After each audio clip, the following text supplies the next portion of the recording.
is no clear voice coming out which accepts that there are differences and that is what is leading to the delay, but that really seems to be the opinion that is emerging. How deep are these differences? What do these differences suggest about the kind of government the Taliban will be able to run? There are serious differences, because I think about 5 or 6 days ago, there were a set of names that had been floated about Defense Minister, Interior Minister. Today we've seen a whole new set of names doing the rounds. So clearly, one is that you get different sets of names, you see the delays that are taking place, and the fact that Pakistan had to send the DG ISI indicates that I think even the Pakistanis are a little concerned. We have been playing a constructive role, so for us there is nothing to really hide. If we are involved in Afghanistan, it is for a peaceful and stable Afghanistan, no more, no less. If our ISI chief is visited, so has the CIA director, so nothing unusual. As for the differences among the Taliban, I think I again do not find anything sui generis about it, because these things do happen, and Taliban have been through a very difficult phase. The arrival of the leader of the most important Shura, the Pindi Shura, was there to deliver many messages, but I think his most important role is to coordinate the erasure of people in the Panjshir who are resisting the Taliban. At the moment, the challenge for the Taliban themselves and for everyone else is to make sure that they can transition from fighting into governance, and we can have an inclusive government, a government that can represent everyone.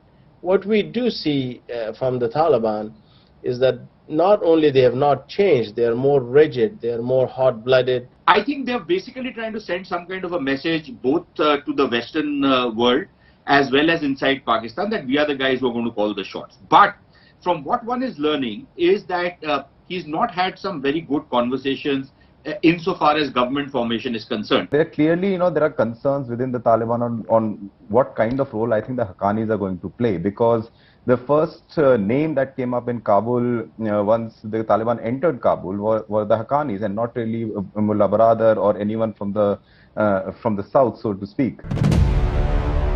I don't know if you believe in superstition, but Nupur, every time there's been a Mahapanchayat close to elections, in Muzaffarnagar especially, the incumbent government has lost the coming election.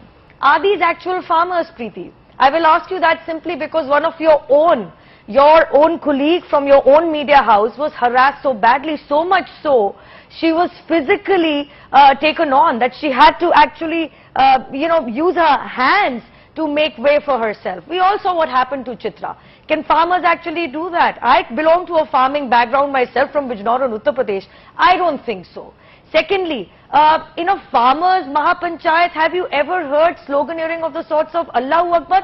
And thirdly, have you ever seen in any Kisan protest a young girl of 25, in this case belonging to West Bengal, being raped and dying of COVID? And fourthly, most importantly, have you ever heard any Kisan union leaders doing what they did on the fateful day of January 26th at the Lal Killa? इस देश में अगर सरकारी संस्थानों की बोली इसी तरह लगेगी तो हर आदमी जो देश का जागरूक नागरिक है कहीं ना कहीं उसको चिंता होती है और ये सवाल उठते हैं।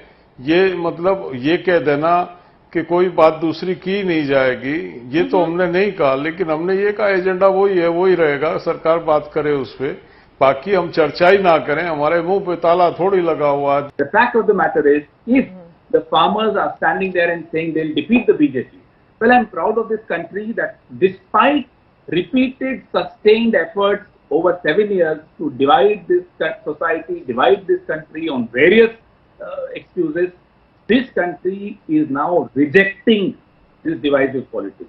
Thanks to the farmers that they are drawing the national attention back to where it should belong. In 2014, when Mr. Modi said that the farm incomes will double in 2022, was that farmers turning political? They voted Mr. Modi into power. When they want the farmers' vote, they want farmers to be political. And when time has come for them to fulfill their promise, they want farmers to be apolitical.